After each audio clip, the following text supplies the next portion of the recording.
I'm about to film my labor and delivery video.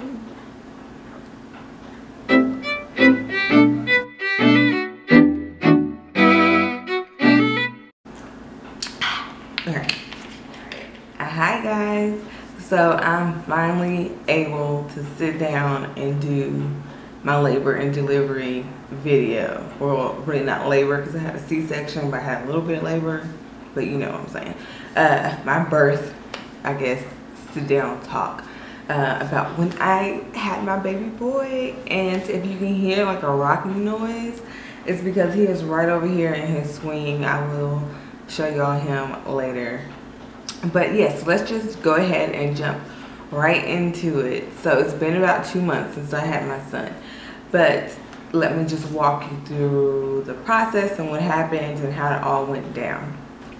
So as you know, I had a C-section with my daughter. That was about 3 years ago. So our plan this time was to go ahead and have another C-section with my son. So we already had a C-section scheduled for July 3rd it was like 8:30 a.m. or something like that, but we already had it scheduled and all that. So I actually went to my final OB appointment on June 30th. It was like, I think it was like 3 o'clock in the afternoon or so. Well, yeah, about 3 o'clock in the afternoon. And me and my husband went. We were like, okay, it's gonna be our last, weekend as a family of 3. So we were planning on going to the appointment and then going on a date later on that night, but that's not what happened. So June 30th, I went to my doctor's appointment and my blood pressure was like sky high. It was like 163 over like 100. It was really high. So my doctor had me stay in the office, lay on my left side, just try to relax for a second to see if we can get it to go down. And we did that for about 45 minutes or so, and it did not go down whatsoever. In fact, I think it went up a little bit higher. So he had me go ahead and walk over to the hospital, because the hospital is, his doctor's office is in the hospital. So he had me walk to labor and delivery, and so that they can, hook me up and check the baby and see what was going on. And also he wanted me to be checked for pre-eclampsia. So we went to labor and delivery and they hooked me up. When I got to labor and delivery, my blood pressure was still high, but it wasn't as high. It had went down a little bit. So we were, they were listening to the kid's heartbeat and all that. They had me hooked up to the monitors, and we realized that I was having contractions.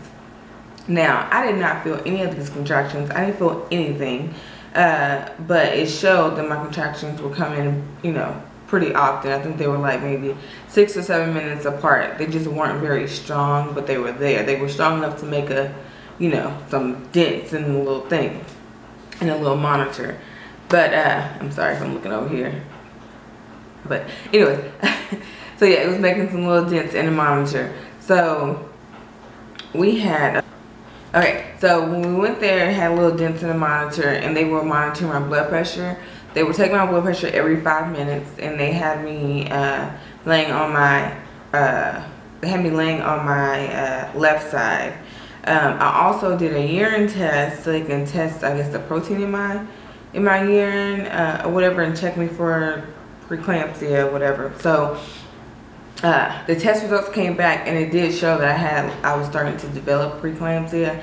I had a lot of protein in my urine, and also my kidney functions were kind of going down, and my contractions were actually happening more often because we were there for a couple of hours. So he went ahead and admitted me into the hospital. So our plan was I was going to stay in the hospital overnight. I was going to stay in the hospital until Sunday, and then he was going to do the C-section then, because I would have been 37 weeks. But what happened was overnight my contractions got even stronger, and I actually started dilating.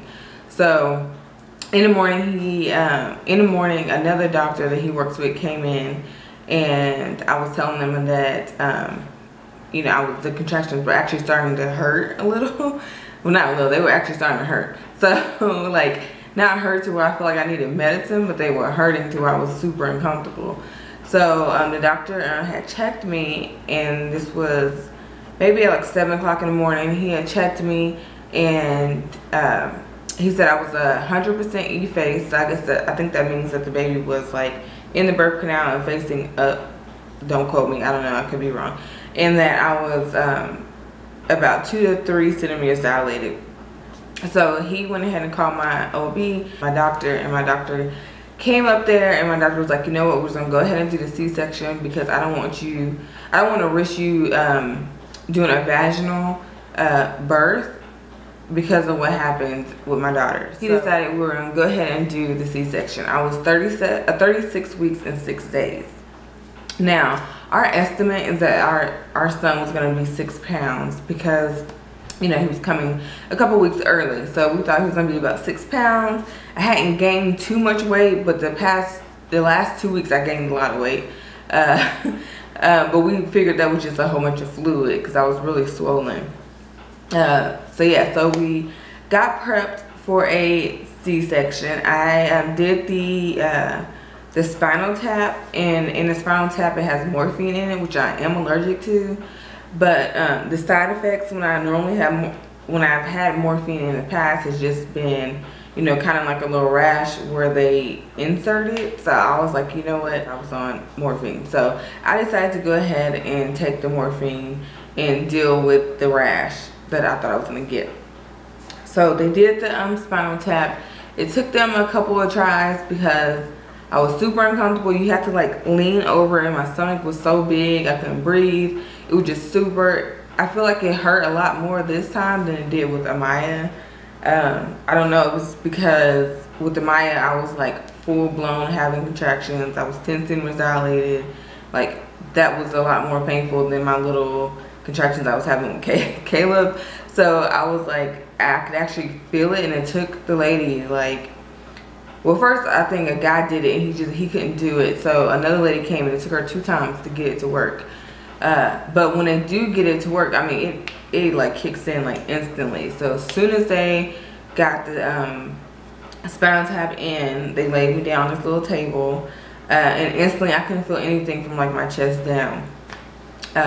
So when they did that, they told me, you know, hey, we're about to insert the catheter. I was nervous because I was like, wait a minute, I could kind of feel the lady's hand. But I was like, is it gonna hurt? And she was like, oh, it's already done. So I was like, okay, good, because I don't ever want to feel a catheter going in. I heard it hurts super bad. But so yeah, so anyways, they went and got my husband. So Dwayne came into the room. They put, you know, they had the little curtain up.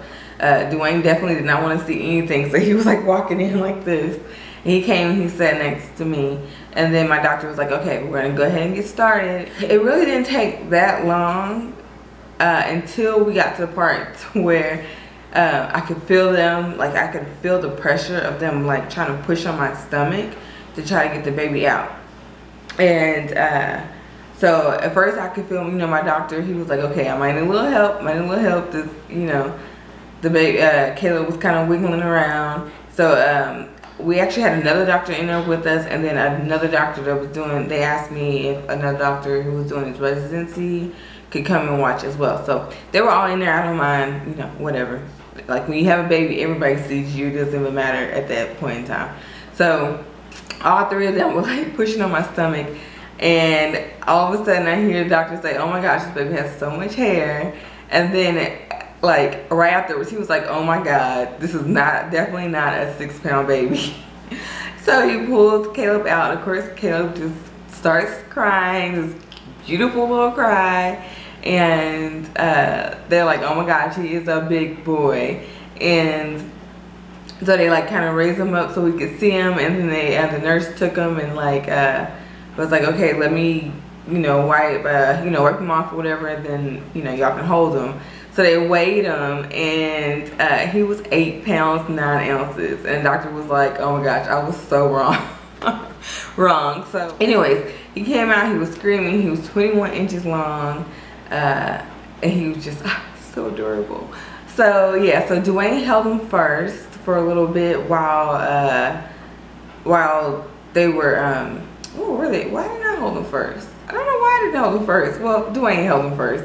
And then, oh, I know why. I was starting to feel sick. So I had like a towel over my face. And I had the little suction thing in my mouth just in case I threw up. But I mean, I was like, I still want to hold my baby. So they took everything off and then I held him. And I mean, we were just so overjoyed. But anyways, I held Caleb and then for a little bit, and then I really started feeling really sick. So Dwayne took Caleb, they put him in a little cart. At the hospital we were at, they don't have a little nursery. You are with your baby the whole entire time, which I personally like. So we went to the recovery room. Caleb was in there with me, Dwayne was in there, and then we had a nurse and the anesthesiologist was still there with me because I was feeling so sick. I was itching, like, I mean, I have never felt so itchy before in my life. I was itching, like I felt like I could scratch my skin off. I was itching so bad. And then on top of that, I started throwing up. I mean, I think I probably threw it for a good, like, maybe 15 minutes. I don't know. I threw up so much to where I was just throwing up air, it felt like, because I hadn't eaten since the night before, you know, the reaction from the morphine. So then they gave me some medicine to counteract that, to try to stop the, you know, the throwing up, to stop the itching and all that. So it took, I think, at least 20, I would say it took a full day for my itching to completely go away. The throwing up stopped after that time. I didn't throw up anymore, but I also ate really light afterwards. Yeah, so I ate really light after that. So yeah, so we stayed in the hospital for 3 days. Yeah, 3 days. Wait, we went in there Friday. So Friday, Saturday, Sunday, and we got released on Monday afternoon. So yeah, so that's pretty much it with my C-section story. Yeah, I'm trying to think, did I leave anything out about me? You know, they do the normal thing. They take out your catheter, they make you walk. I do feel like this was my second C-section. It was a lot easier for me to like heal from. Like I had him, it was 8:18 in the morning when I had him. By the evening time, I had already gotten up and went and kind of walked around the room a little bit. And then the next morning, they took out my catheter so I could start going to the restroom. I like woke up, I mean, I got up, took a shower. It was just, I don't know if it was because I already knew how the healing process was gonna be. So I already had it in my mind how it felt. But this time around, it definitely felt like it was a lot easier to heal. Like I was able to walk around a lot more.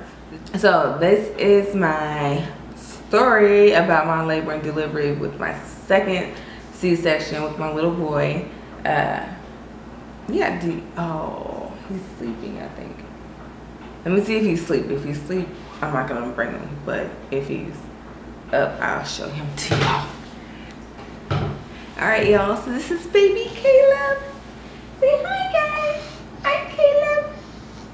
I'm Caleb, I'm a big boy. I'm getting mad because I was chilling. He likes to be alone. But yeah, this is my big boy. Yeah, see, all I want to do is eat. I'm a pretty calm baby. But yeah, so anyway, so thank y'all so much for watching. If you haven't checked out our labor and delivery video, our vlog, then go ahead and go check it out. And please subscribe to our channel. We would really like to start growing our channel. We're definitely going to start popping out more videos since we're starting to get more in a routine of things. So yeah, so I will talk to y'all later. Bye.